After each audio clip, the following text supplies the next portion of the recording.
जय श्री राधे। श्री गणेशाय नमः। जय सीताराम। ओम नमः शिवाय। नमस्कार मित्रों, शिव शक्ति अध्यात्म पथ में आपका हार्दिक स्वागत है।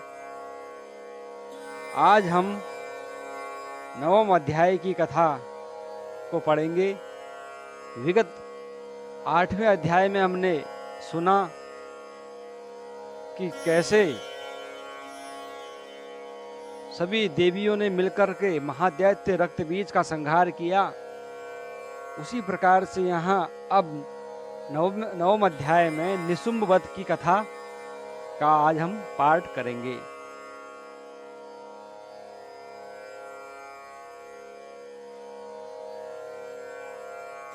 ओम बंधूक कांचन निभम रुचिराक्षिमालां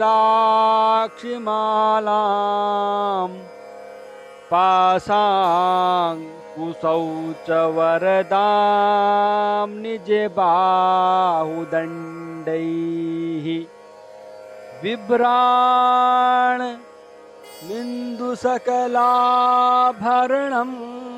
त्रिनेत्रा मर्धाम्बिके समनिशं वपुराश्रयामि।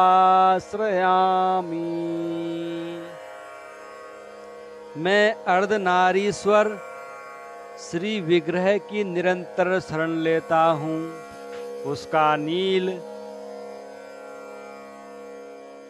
उसका वर्ण बंदूक पुष्प और सुवर्ण के समान रक्त पीत मिश्रित है, लाल पीला। वह अपनी भुजाओं में सुंदर अक्षमाला, पास, अंकुश और वरद मुद्रा धारण करता है। अर्धचंद्र उसका आभूषण है तथा वह 3 नेत्रों से सुशोभित है। ओम राजोवाच विचित्रमिदमाख्यातं भगवन् भवता मम देव्याश्चरितमाहात्म्यं रक्तबीजवदाश्रितं भूयश्चेच्छाम्यहं श्रोतुं रक्तबीजे निपातिते चकार शुंभो यत्कर्म निशुंभश्चातिकोपनः। राजा ने कहा, भगवान, आपने रक्त बीज के वध से संबंध रखने वाला देवी का चरित्र का यह अद्भुत महात्म्य मुझे बतलाया। अब रक्त बीज के मारे जाने पर अत्यंत क्रोध में भरे हुए शुंभ और निशुंभ ने जो कर्म किया उसे मैं सुनना चाहता हूँ। ऋषिर्वाच चकार कोपमतुलं रक्तबीजे निपातिते शुंभासुरो निशुंभश्च हते स्वन्येषु चाहवे। हन्यमानं महासैन्यं विलोक्यामर्षमुद्वहन् अभ्यधावन् निशुंभोऽथ मुख्या सुरसेनया। तस्याग्रतस्तथा पृष्ठे पार्श्वयोश्च महासुराः समदष्टोष्ठपुटः क्रुद्धा हन्तुं देवीमुपाययः। आजगाम महावीर्यः शुंभोऽपि स्वबलैर्वृतः निहन्तुं चण्डिकां कोपात् कृत्वा युद्धं तु मातृभिः। ततो युद्धमतीवासीत् देव्या शुंभ निशुंभयोः सर्वर्षमतीवोग्रं मेघयोरिव वर्षतोः। चिच्छेदास्ताञ्छलास्ताभ्यां चण्डिका स्वसरोत्करैः ताडयामास चांगेषु शस्त्रौघैरसुरेश्वरौ चिच्छेदास्तान् छनास्ताभ्यां चण्डिका स्वसरोत्करैः ताडयामास चांगेषु शस्त्रौघैरसुरेश्वरौ। ऋषि कहते हैं, राजन, युद्ध में रक्तबीज तथा अन्य दैत्यों के मारे जाने पर शुंभ और निशुंभ के क्रोध की सीमा न रही। अपनी विशाल सेना इस प्रकार मारी जाती देख निशुंभ अमरस में भरकर अर्थात क्रोध में भरकर देवी की ओर दौड़ा। उसके साथ असुरों की प्रधान सेना थी। उसके आगे पीछे तथा पार्श्व भाग में अर्थात आगे बगल में बड़े बड़े असुर थे, जो क्रोध से ओठ चबाते हुए देवी को मार डालने के लिए आए।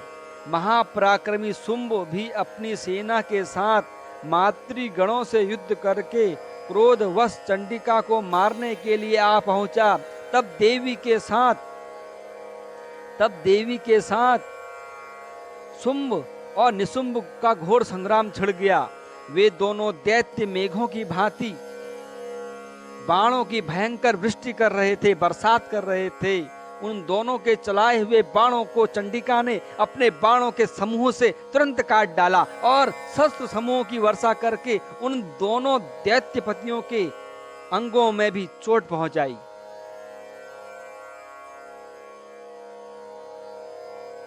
निशुंभो निशितं खड्गं चर्मचादाय सुप्रभम् अताडयन् मूर्धनि सिंहं देव्या वाहनमुत्तमम् ताडिते वाहने देवी क्षुरप्रेणासिमुत्तमम् निशुंभस्यासु चिच्छेद चर्मचाप्यष्टचन्द्रकम् छिन्ने चर्मणि खड्गे च शक्तिं चिक्षेप सोऽसुरः तामप्यस्य द्विधा चक्रे चक्रेणाभिमुखागताम् कोपादमाथो निशुंभोऽथ शूलं जग्राह दानवः आयातं मुष्टिपातेन देवी तच्चाप्यचूर्णयत् आविद्यात् गदां सोऽपि चिक्षेप चंडिकां प्रति सापि देव्या त्रिशूलेन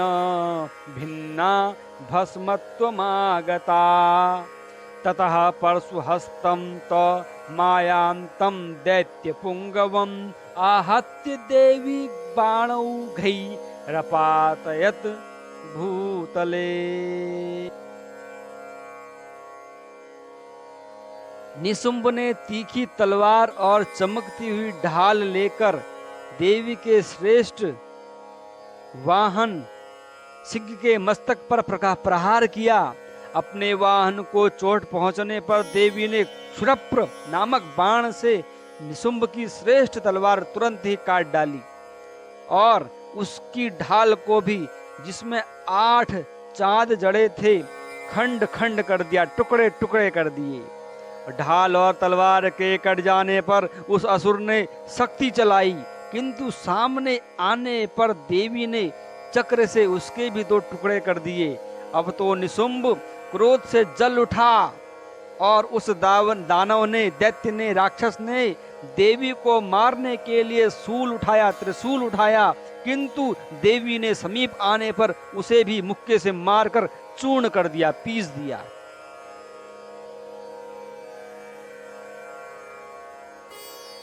तब उसने गदा घुमाकर चंडी के ऊपर चलाई, परंतु वह भी देवी के त्रिशूल से कटकर भस्म हो गई। तदनंतर दैत्यराज निशुंभ को फरसा हाथ में लेकर आते देख देवी ने बाण समूहों से घायल कर धरती पर सुला दिया। तस्मिन्निपतिते भूमौ निशुंभे भीम विक्रमे भ्रातर्यतीव संक्रुद्धः प्रययौ हन्तुमम्बिकां सरथस्थस् तथा गृहीत परमायुधैः भुजैरष्टाभिरतुलैर्व्याप्याशेषं बभौ नभ तमायान्तं समालोक्य देवी शङ्खमवादयत् ज्या शब्दं चापि धनुषश्चकारातीव दुःसहम् पूरयामास ककुभो निज घंटा स्वनेन च समस्त दैत्य सैन्यानां तेजो वद विधायिना तथा सिंहो महानादैस्त्याजितेभ महामदैः पूरयामास गगनं गां तथैव दिशो दश पूरयामास गगनं गां तथैव दिशो दश तथा काली समुत्पत्य गगनं क्षमा मताडयत् कराभ्यां तन्निनादेन प्राक्स्वनास्ते तिरोहिताः।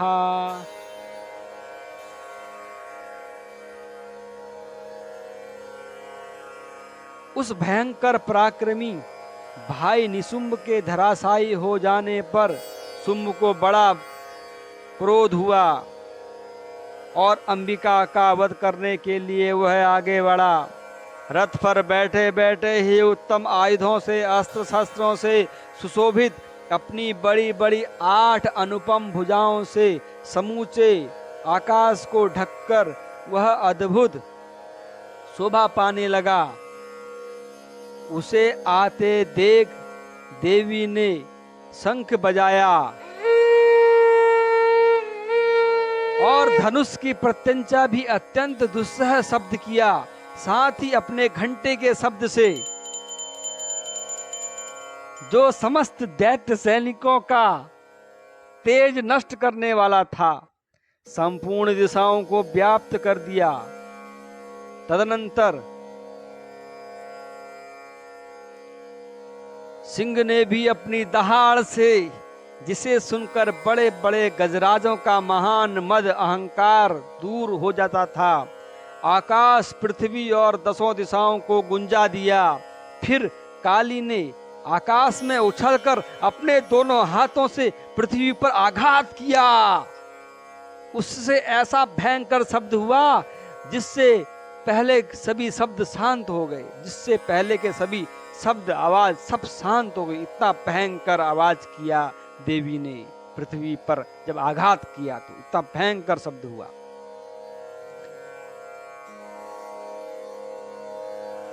अट्टाट्टहासमशिवं शिवदूती चकारः तै शब्दैरसुरास्त्रेषु शुंभ कोपं परं ययौ तहि शब्दैरसुरास्त्रेषु शुंभ कोपं परं ययौ दुरात्मस्तिष्ठतिष्ठेति व्याजहाराम्बिका यदा तदा जयेत्यभिहितं देवैराकाश संस्थितैः शुंभेनागत्य या शक्तिर्मुक्ता ज्वालाति भीषणा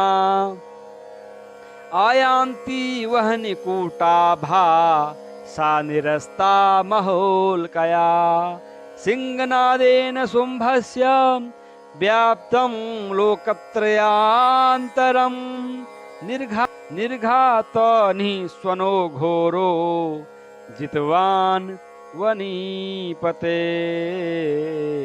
शुंभ मुक्तान् छरान् देवी शुंभस्तत्प्रहितान् छरान् चिच्छेद स्वस्वरैरुग्रैः शतशोऽथ सहस्रशः तथा सा चंडिका क्रुद्धा शूलेनाभिजगान तं स तदा विहतो भूमौ मूर्छितो निपपातः। तत्पश्चात शिवदूती ने दैत्यों के लिए अमंगल जनक अट्टहास किया। अट्टहास अर्थात बहुत जोर से हंसी देवी, अमंगल सूचक था जो दैत्यों के लिए। इन शब्दों को सुनकर समस्त असुर थर्रा उठे, कांप गए, किंतु शुंभ को बड़ा क्रोध हुआ, गुस्सा आया। उस समय देवी ने जब शुंभ को लक्ष्य करके कहा, ओ दुरात्मन, खड़ा रह, खड़ा रह। तभी आकाश में खड़े हुए देवता बोल उठे, जय हो, जय हो। शुंभ ने वहां आकर ज्वालाओं से युक्त अत्यंत भयानक शक्ति चलाई। अग्निमय पर्वत के समान आती हुई उस शक्ति को देवी ने बड़े भारी लूके से दूर हटा दिया। उस समय शुंभ के सिंहनाद से तीनों लोग गूंज उठे। राजन, उसकी प्रतिध्वनि के वज्रपात के समान भयानक शब्द हुआ, जिसने अन्य सब शब्दों को जीत लिया। शुंभ के चलाए हुए बाणों के देवी ने और देवी के चलाए हुए बाणों के शुंभ ने अपने भयंकर बाणों द्वारा सैकड़ों और हजारों टुकड़े कर दिए। तब क्रोध में भरी हुई चंडिका ने शुंभ को शूल से मारा। उसके आघात से मूर्छित हो वह पृथ्वी पर गिर पड़ा।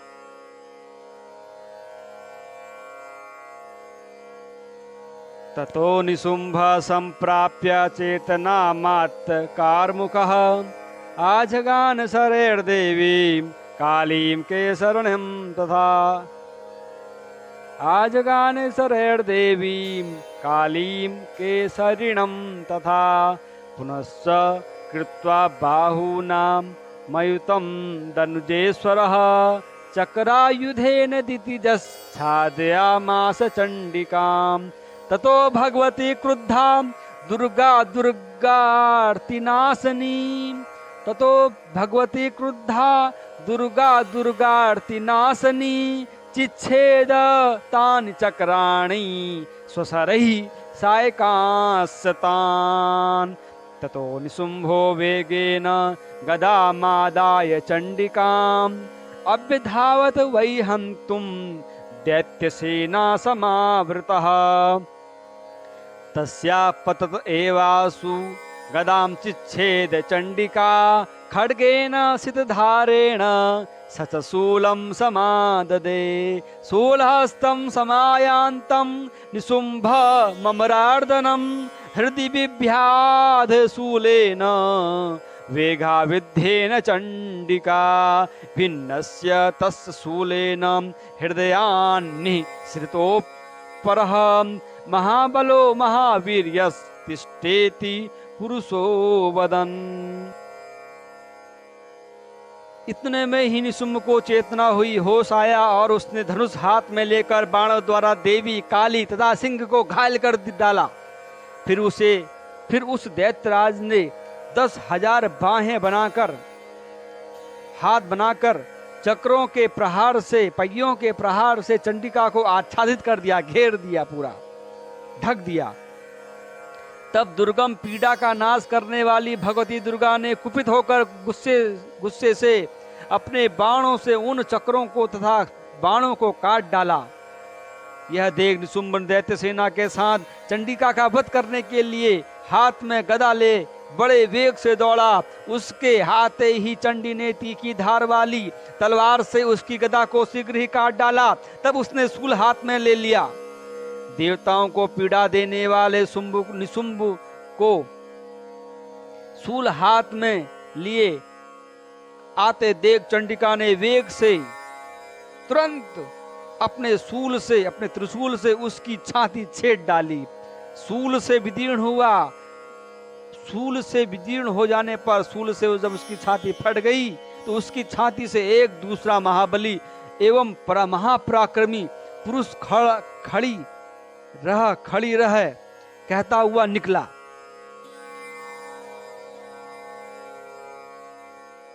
तस्य निष्क्रामतो देवी प्रहस्य स्वनवत्ततः शिरस्य छेदित खड्गेन ततो सावपतद् भुवि। तथा सिंहश्चखादोग्रं दंष्ट्राक्षूर्ण शिरोधरान् असुरास्तांस्तथा काली शिवदूती तथा परान् कौमारी शक्ति निर्भिन्नाः केचिन्नेसुर महासुराः ब्रह्माणि मंत्रपूतेन तो ये नान्ये निराकृताः माहेश्वरे त्रिशूलेन भिन्नाः पेतुस्तथा परे वाराही तुण्डघातेन केचिच्चूर्णीकृता भुवि खण्डं खण्डं च चक्रेण वैष्णव्या दानवाः कृताः वज्रेण चैन्द्रि हस्ताग्र विमुक्तेन तथा परे। उस निकलते हुए पुरुष की बात सुनकर जब उसने कहा, जब सूल से जब निशुंभ की जब छाती माता ने छेद डाली तो उसकी छाती से, उसके हृदय से एक दूसरा महाबली पराक्रमी जब पुरुष निकला और बोला खड़ी रह कहता हुआ निकला। उस निकलते हुए पुरुष की बात सुनकर देवी ठठाकर हंस पड़ी, जोर जोर से हा हा हा हा हा हा ऐसे हंस पड़ी और खड्ग से उन्होंने उसका मस्तक काट डाला। फिर तो वह पृथ्वी पर गिर पड़ा। तदनंतर सिंह अपनी दाढ़ों से असुरों की गर्दन कुचलकर खाने लगा। यह बड़ा भयंकर दृश्य था। उधर काली तथा शिवदूती ने भी अन्यान्य दैत्यों का भक्षण आरंभ कर दिया उनको, और जो दैत्य थे, राक्षस थे, उनको खाना प्रारंभ कर दिया। कौमारी की शक्ति से विदीर्ण होकर कितने ही महादैत्य नष्ट हो गए। ब्रह्माणी के मंत्र पूत जल से निस्तेज होकर कितने ही भाग खड़े हुए। कितने ही दैत्य माहेश्वरी के त्रिशूल से छिन्न भिन्न धराशायी हो गए। वाराही के तुथुन के आघात से, उनके दाढ़ों के आघात से, प्रहार से कितनों का पृथ्वी पर कचूमर निकल गया, पिचक गए, चटनी बन गए। वैष्णवी ने भी अपने चक्र से दानवों के टुकड़े टुकड़े कर डाले। ऐन्द्र के हाथ से छूटे हुए वज्र से भी कितने ही प्राणों से हाथ धो बैठे। केचिद् विने सुरसुराः केचिन्नष्टा महाहवाद भक्षिताश्चापरे देका। केचिद् विने सुरसुराः केचिन्नष्टा महाहवाद भक्षिताश्चापरे काली शिवदूती मृगाधिपैः। केचिद् विने सुरसुराः केचिन्नष्टा महाहवाद भक्षिताश्चापरे काली शिवदूती मृगाधिपैः। कुछ असुर नष्ट हो गए, कुछ उस महायुद्ध से भाग गए तथा कितने ही काली शिवदूती तथा सिंह के ग्रास बन गए। इस प्रकार श्री मार्कंडेय पुराण में सावर्णिक मनवंतर की कथा के अंतर्गत देवी महात्म्य में 9वां अध्याय पूरा हुआ। जगदम्बार्पणमस्तु। जय जय श्री मार्कंडेय पुराणे सावर्णिके मनवंतरे देवी महात्म्ये नवमः सत्या सन्तु।